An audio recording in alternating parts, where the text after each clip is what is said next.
Hello guys! For today's video, magluluto tayo ng talbos ng gabi. Sino sa inyo guys ang nakakakilala neto at kumakain ng ganitong gulay? Actually, isa to sa pinaka-paborito ng mga Ilonggo. Hindi ko lang alam sa iba kung kumakain din sila neto, lalo na yung mga taga-probinsya. Ang alam ko po, marami ito sa mga probinsya. Sa mga hindi pa po nakakaalam netong gulay na to, masarap po ito guys. Ito po ang kadalasang hinahanap ng mga may hangover pag nasa probinsya. Effective talaga to guys na pangtanggal ng hangover. Kung sino man po ang may mga hangover dyan, pwede nyo i-try.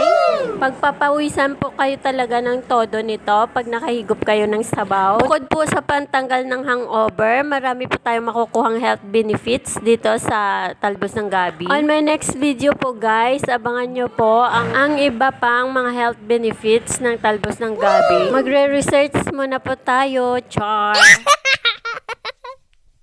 Hindi ko rin kasi po alam kung ano talaga mga health benefits ng talbos ng gabi. Ang alam ko lang po guys ay masustansya talaga to kasi ito ay isang gulay. So ayun na nga guys, sisimulan na nating lutuin to. Hinugasan ko na nga tong mga dahon. Hugasan lang po natin guys ng mabuti itong ating gulay. Pagkatapos po, puluputin po natin yung tangkay sa dahon. Ito po kasi ang nakikita kong paggawa ng mga magulang ko dati. Ginaya ko lang po guys. Hindi ko lang alam sa iba kung ganito rin ang ginagawa nila. So ito na nga, tapos na nating puluputin. Ilagay na natin sa kaserola. O diba guys, ang gandang tingnan.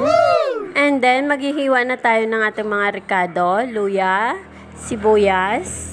Mas masarap po pag maraming luya, mas maanghang. Kapag ka po may hangover ang kakain, mas maganda po madaming luya para po magising ang mga natutulog nilang ulirat.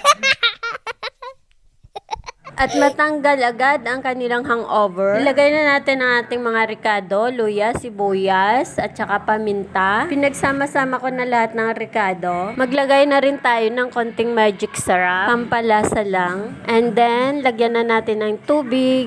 Depende po sa inyo guys kung gaano kadami ang tubig na ilalagay nyo. So yun nga guys, isasalang ko na nga sana. Kaso naalala ko, meron pala akong tanim na labo. Perfect po itong pang-asim sa ating gulay na talbos ng gabi. Ito po talaga ang kadalasang pinapang-asim namin dito.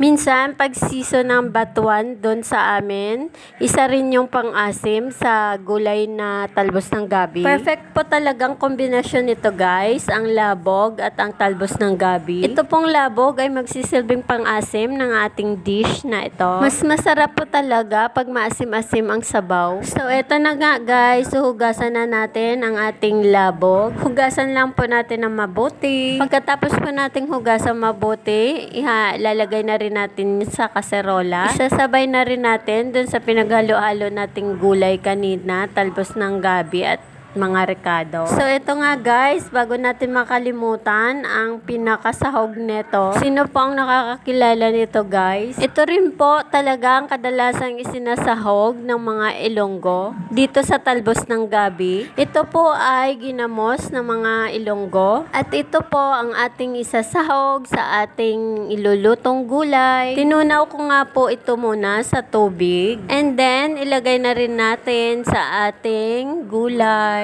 Pinagsama-sama ko na nga lahat ng mga ingredients. Di na nga muna ako naglagay ng asin dyan kasi baka umalat siya kasi yung ginamos maalat na yan. So eto na nga guys, na ilagay na natin lahat ng mga ingredients. Isasalang na natin sa apoy ang ating ilulutong gulay. Iluluto lang natin to hanggang lumambot ang talbos ng gabi. Siguro mga 5 to 10 minutes, maluluto na yan. Depende po sa lakas ng apoy, pero kailangan po talagang lutuin ng mabuti ang talbos ng gabi. Kasi po, medyo makati po siya pag hindi siya gaanong maluto. So, eto na nga guys, luto na po ang ating gulay na talbos ng gabi. So, sino po ang may hangover dyan? Tara dito, kain tayo.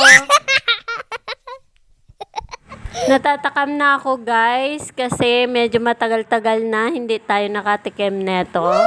Nakakamiss din talaga yung mga lutong probinsya. Kung ano talaga po guys ang mga kinalakihan nyo, hahanap-hanapin mo talaga. Pagka po may ganitong mga ulam sa probinsya, masaya na ang buong pamilya. So guys, sino po ang nakaka-relate nito? Pwede po kayo mag-comment sa ating comment section sa baba. Tara po, kain na po tayo. Simpleng ulam, masarap na at masustansya pa. Thank you Lord sa blessing. So hanggang dito na lang guys. Follow me for more. Thank you for watching.